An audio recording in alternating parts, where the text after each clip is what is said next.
preocupa quando uma mãe ou um pai me diz: eu quero falar com meu filho sobre sexo e ele não quer falar comigo.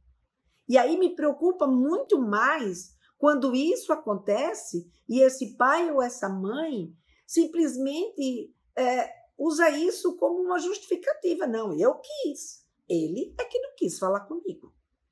Então, é muito importante que a gente não se acomode a essa situação, porque ela não é boa nem para você e nem é boa para ele.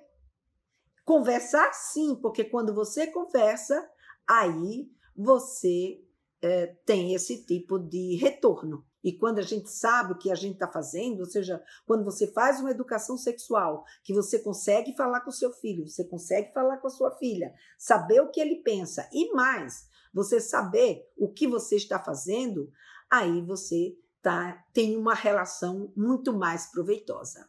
Só que às vezes, né, e eu vivi isso na minha pele, né, nesse início, que a gente vai com tanto afã, achando, né, que aquilo que a gente quer falar, basta a gente querer falar que tudo bem, que o adolescente vai nos ouvir, mas não é bem assim. Né? Não basta, para a gente falar com um adolescente, não basta só eu querer falar de sexualidade.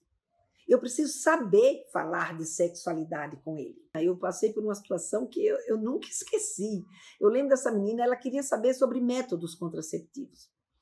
E eu fui conversar com ela sobre métodos contraceptivos e eu falei tudo que eu sabia sobre métodos contraceptivos.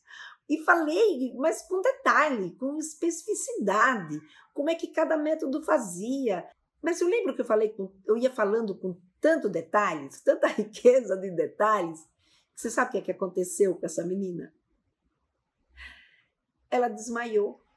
Ela foi ficando branca, e quando eu vi, ela começou a passar mal.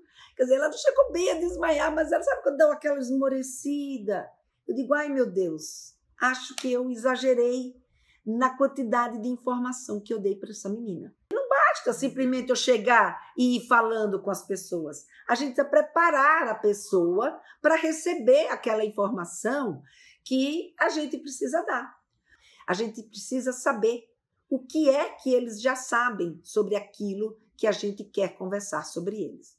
E aí, para poder eles falarem e a gente poder saber o que é que eles já sabem, obviamente que a conversa, que o diálogo é um dos pontos importantes para isso.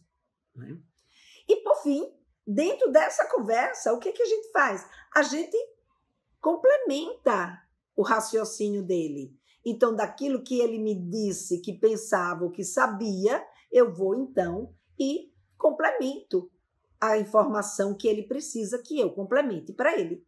Porque quando ele me diz o que é que ele já sabe, eu não preciso partir do zero. Eu já posso partir de um determinado ponto que eu possa conversar com ele. Que ele já sabe um monte de coisa, então eu vou só complementando. Então, a minha conversa se torna uma conversa muito mais atrativa.